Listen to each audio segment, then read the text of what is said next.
But I am challenging. আমি এটা করে দেখাবো। I prove it is over.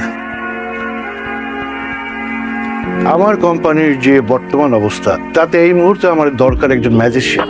Sir আমি ম্যাজিশিয়ান কিনা জানি না, তবে আই হোপ আমি যদি ট্রাই করি তাহলে আমি একটা মিরাকল ঘটিয়ে দিতে পারি। এতটুকু কনফিডেন্স আমার মধ্যে আছে। আমি তোমার কথা মতো অফিসের কাউকে টেন্ডারের ব্যাপারে জানাই। তুমি কি আমাকেও সন্দেহ করো নাকি? দেয়ালেরও কান আছে। জীবনে সফল হতে হলে কখনো কখনো নিজেকেও সন্দেহের তালিকায় রাখতে হবে। কিন্তু আমি কোনোভাবেই মেনে দিতে পারছি না আমাকে ডিবিট দিয়ে ওই নোবেরা গ্রুপ কিভাবে টেন্ডারটা পায়। প্লিজ তুমি রুমে যাও, গিয়ে তোমার প্রেশার মেডিসিনটা নিয়ে নাও, ওকে? তো বিশ্বাসই হচ্ছে না যে আমি এই টেন্ডারটা পেয়ে গেছি। আমার নিজের বাবাও তো এটা আমার জন্য করতে পারে। এই ওইদিকে আসো, আমাদের নতুন সিইও কে কংগ্রেচুলেট করো। জায়গা থেকে ট্রাই করছি, বুঝতেই তো পারতেছি। আচ্ছা বুঝতেই পারো, পরে ফোন দেবো, ঠিক আছে? না, wait. I am Rafael, the new CEO of Novera group. আপনার সাথে আমার দেখা হবে খুব জলদি। স্যার প্লিজ, স্যার আমার ভুল হয়ে গেছে sir, please. Rafael, morning sir. Morning. আমার মেয়ে শায়না নবেলা, ওর নামই আমার company. Hello, Hi. This is Shayan. Rafael. আজকে যে সম্পত্তির নিলাম অনুষ্ঠিত হতে যাচ্ছে, আমাদের নিলামের যে সম্পত্তি তার বেস প্রাইস হচ্ছে 3,50,00,000। 6 কোটি। 6 কোটি, 6 কোটি 1, 6 কোটি 2, 6,50,00,000। 7 কোটি। 8 কোটি 1, 7,50,00,000। 8 কোটি। 8 কোটি, 9 কোটি। 9 কোটি, 10 কোটি। 11 কোটি। 11 কোটি, 12 কোটি। 12 কোটি, 12 কোটি 1, 12 কোটি 2, 12 কোটি 3। কংগ্রেচুলেশন। এক্সকিউজ মি, জি। যে প্রপার্টি 5 থেকে 6 কোটি টাকার উপরে ওঠার কথা না, সেই প্রপার্টির দাম আপনি কেন তো বাড়াবেন? না, আমি তো দাম বাড়াই। দাম বাড়িয়েছেন আপনি। আমি যদি দাম বাড়াতাম তাহলে তো আমি পেতাম প্রপার্টি। তো প্রপার্টি পেয়ে গেছেন আপনি। কংগ্রেচুলেশনস। আপনার কি মনে হয়? আমি প্রপার ইকুয়েশনটা বুঝে তারপর অঙ্ক কষি, এবং আজকে আমি সেটাই করেছি।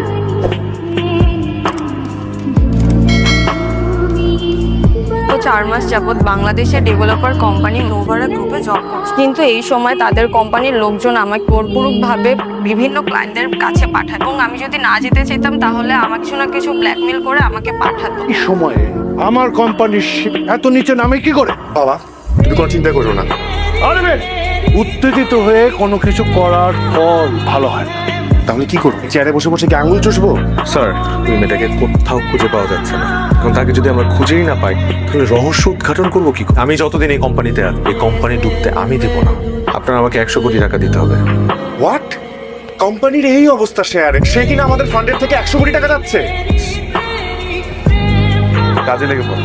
ওয়ালাইকুম সবাইকে। গত 10 দিন আগে আমি যে লাইভটি করেছিলাম আমাদের প্রতিষ্ঠান নিয়ে, তার সবকিছুই ছিল মিথ্যা ঘটনা। ইনফ্যাক্ট এটা আমাকে শিখিয়ে দেওয়া হয়, অ্যান্ড আননোন লোক এসে আমার ফ্যামিলিকে বন্দি রেখে আমাকে দিয়ে এসব কাজ করানো। তো আমাদের কোম্পানির নাম খারাপ করার জন্যই তারা এই কাজটি মেইনলি করেছিল। আপনি কি কাউকে চিনতে পেরেছেন? জি না, আমি তাদের কাউকে চিনতে পারিনি। তারা আমাদের সাথে এরকম করেছে বা আমাদের সাথে তাদের কি শত্রুতা, এটা আমাদের একটা টিম বের করার চেষ্টা করি। তোমার ঋণ আমরা কোনোদিনও শোধ করতে পারবো না। কিন্তু তোমার বুদ্ধিমত্তা দিয়ে তুমি সমস্ত সিচুয়েশনটা হ্যান্ডেল করেছো। যে তুমি ভুলে গেছো, সে আমাদের কোম্পানির ফান্ড থেকে 100 কোটি টাকা নিচ্ছে। 100 কোটি টাকা, এরকম একটা অ্যাচিভমেন্টের জন্য 100 কোটি টাকা তো প্রাইজ মানি হতে পারে না। একটা কথা আমি আপনাদেরকে খুব স্পষ্টভাবে বলেছি যে যতদিন আমি এই কোম্পানিতে আছি, এই কোম্পানির সুনাম এতটুকু ক্ষুণ্ণ হতে দিব না। গত 7 দিনে আমাদের কোম্পানির শেয়ার 64% ফল করে। আমি এই টাকা দিয়ে আমাদের এই কোম্পানির শেয়ারগুলি কিনে রেখেছি। আমি জানি আমাদের কোম্পানির সুনাম একটু হলেও হ্যাম্পার হয়ে আগামী 2 দিনের মধ্যে সবকিছু নর্মাল হয়ে যাবে, আর আমাদের কোম্পানির শেয়ার আগের জায়গায় চলে যাবে। তখন যদি আমি এই শেয়ারগুলো সেল করি, আমাদের কোম্পানির ফান্ড, লিকুইড মানি কোথায় গিয়ে দাঁড়াবে? Do you have any idea my crazy managing director? আমি এখন কি করবো আমি কিচ্ছু বুঝতে পারছি না। এই ফার্স্ট টু লাস্ট পুরো নাটকের পেছনে রাফায়েল। ফার্স্ট টু লাস্ট এই নাটকটা ও সাজিয়েছে। আমরা এখন কি করবো? তুমি এখন ওবায়দ আঙ্কেলকে ফোন করবে, এন্ড আঙ্কেলকে ফোন করে বলবে মার আর আরিফিনের বিয়ে অ্যারেঞ্জ করতে।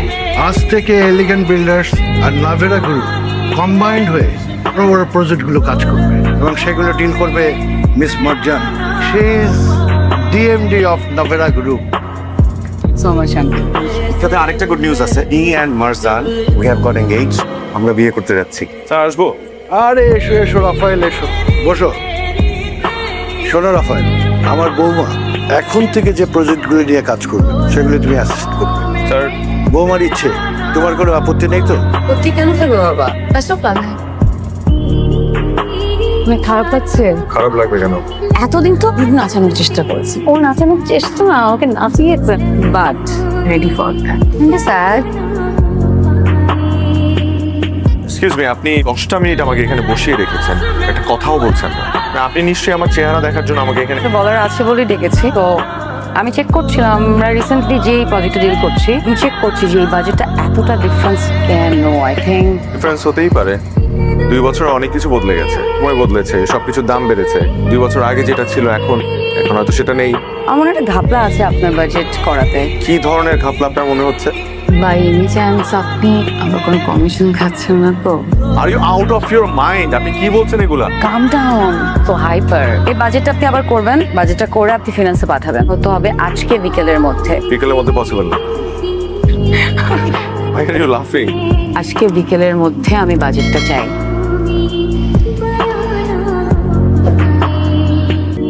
স্যার, আসবো? আরে রাফায়েল, এসো এসো এসো, তোমার কথাই ভাবছিলাম। বসো। কাজের বাইরে তো তোমার সাথে আমার কোনোদিনও কথা হয়নি, মানে তোমার ফ্যামিলিতে কে কে আছে, কোথায় থাকে, এইসব আর কি। স্যার, আমার কেউ নেই। বাবা আমার ডিভোর্স হয়ে গেছে অনেক আগেই। তারা যে যার সংসার নিয়ে ব্যস্ত, আমাকে নিয়ে ভাববার কারো কোনো সময় নেই। আমি বড় হয়েছি, আমার খালা আনফর্চুনেটলি গত বছর সেও মারা গেছে। আর আপাতত কেউই নেই, আমি একাই আছি, ভালো আছি আলহামদুলিল্লাহ। তো আপনি কি আর কিছু বলতেন? বিকজ আমার একটা কথা বলার ছিল। হ্যাঁ, আমি শুনবো তোমার কথা, আগে আমার কথা শোন। কথাটা হচ্ছে সাইনাকে নিয়ে। আরিফিন হচ্ছে ওর মায়ের মতো, আর সায়না হচ্ছে ঠিক আমার মতো, শান্ত, ঘরোয়া, হিসেবি। ও হচ্ছে আমার মায়ের মতো লক্ষ্মী। তবে ওর একটা অসুখ আছে, ও কোনো কিছুতে কষ্ট পেলে ওর প্যানিক অ্যাটাক হয়, সিভিয়ার অ্যাটাক। সমস্যাটা ডায়াগনোসিস হওয়ার পর থেকে আমি সবাই খুব সাবধানে থাকি, মানে সারা জীব যাতে ও কোনো কষ্ট না পায়, আঘাত না। তোমাকে এসব বলার একটাই কারণ, তোমার আপত্তি না থাকলে তুমি কি সায়নাকে বিয়ে করবে? স্যার, আমি হ্যাঁ। বাবা আসবো? আরে এসো এসো। বাবা একটা কথা ছিল। হ্যাঁ বলো। মার্জন চাচ্ছে যে আমাদের প্রোগ্রামটা একটু তাড়াতাড়ি সেরে ফেলতে। ভালো কথা তো। রাফায়েল, তুমি এখন যেতে পারো। ভেবে চিন্তে আমাকে ডিসিশনটা জানিও। Sir, I have already decided. আমি আপনার প্রপোজালে রাজি আছি, কিন্তু আমি আপনার কাছে একটা জিনিস চাই। 2টা বিয়ে একদিনে হবে, একসাথে। 2টা বিয়ে? হ্যাঁ, রাফায়েল এবং Sayna. Oh man, congratulations. What it করছো, হ্যাঁ? Thank you. Welcome to the family.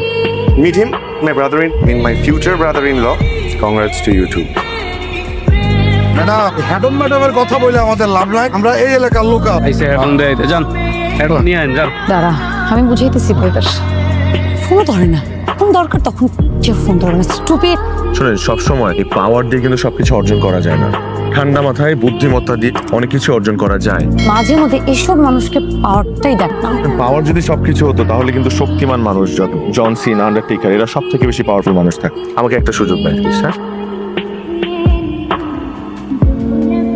Madam, বাইর কত ভালো লাগছে দেখে জায়গাটা ছাইরা দিল। খেয়ে ছেড়ে দিলাম। কংগ্রাচুলেশনস, এখন থেকেই আমাদের। Thank you. অনেকদিন পর আপনাকে হাসতে দেখলাম। তোমার আমাকে আপনি করে বলতে অড লাগে না? যেদিন আসলে কেন রাফায়েল? কেন আসলে তুমি সেদিন? তুমি তো হীরার টুকরো ছিলে। আমার খুব আফসোস হয় জানো, কোন এক কোটিপতির মেয়েকে পটিয়ে তার বাবার সাম্রাজ্য বসে বসে খেতে চায়। বাবা কি বলছো এগুলা? তো তোমার বাবার কাছে আমাকে নিয়ে যাওয়ার, তার কাছে নিয়ে গেলা, আমার অপমানিত হয়ে ফেরত আসলাম। আমি কি বুঝতে পেরেছি যে বাবা তোমার সাথে এভাবে কথা বলবে? চল আমরা নিজেরা বিয়ে করে ফেলি। পাগল হয়ে গেছো? তোমার বাবা এটা মেনে নিবে না। বাবা এখন মানবে কি মানবে না সেটা আমার মাথায় নাই। আমার মাথায় শুধু আছে যে আমি তোমাকে ছাড়া থাকতে পারবো না। আমি খুব ভালো করে বুঝতে পারতেছি যে তুমি তোমার বাবাকে ছেড়ে আমার কাছে আসতে পারবা না।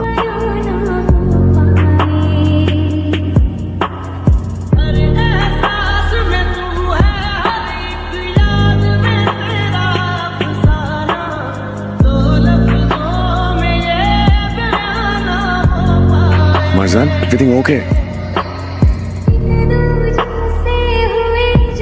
আমি পারবো না এই বিয়ে করতে। What happened? আমি জানি না আমি এখানে কি করছি। আমি এখানে তোমার পাশে বিয়ের আসরে আমি তোমার সাথে প্রতারণা করছি।